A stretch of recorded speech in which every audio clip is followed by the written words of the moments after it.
Talisay City Police miduyong usab sa pagsaulog sa Muslim community sa Talisay sa Eid al-Fitr kagahapon sa hapon. Samtang Muslim community may pasalig sa ilang pakig-alayon sa kapulisan sa Dakbayan. Ano ang report ni Femery Dumabo? Sa pagsaulog sa Muslim community sa Dakbayan sa Talisay sa Eid al-Fitr o ang kapistahan sa pagtapos sa Ramadan kagahapon, mitambong si Police Lieutenant Colonel Myla Maramag uban sa pipila ka mga sakop sa SWAT ug uban pang personnel sa Talisay City Police. Nagsaw sila sa giandam nga mga pagkaon isip kabahin sa kasaulugan.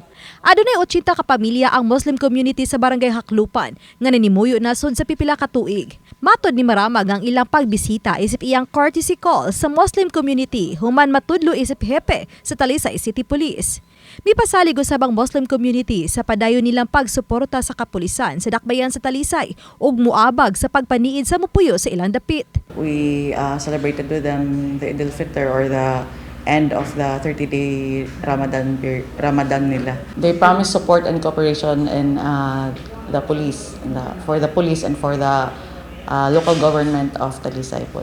Sa tinguha nga makatabang sa kapulisan, naglaraw sila karon nga umulon pagbalik ang Salaang Police Advocacy Group. Sila ang magsilbing force multiplier sa kapulisan sa Muslim community. Duawon pa usab nila ang ubang mga Muslim community sa syudad, ilabi na ang mga naa sa sitio Mananga sa Barangay Tabunok, Talisay City. All-out support daw sila sa mga activities.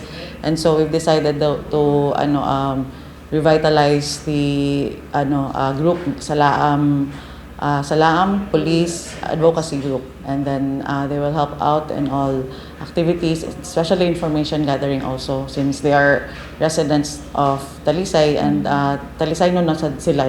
Karong adlaw gideklarar sa Malacañang nga regular holiday isip pagtamod sa balaang adlaw sa mga Muslim nga mitapos sa Ramadan.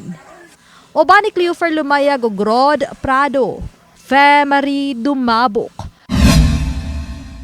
Balitang Bisdak.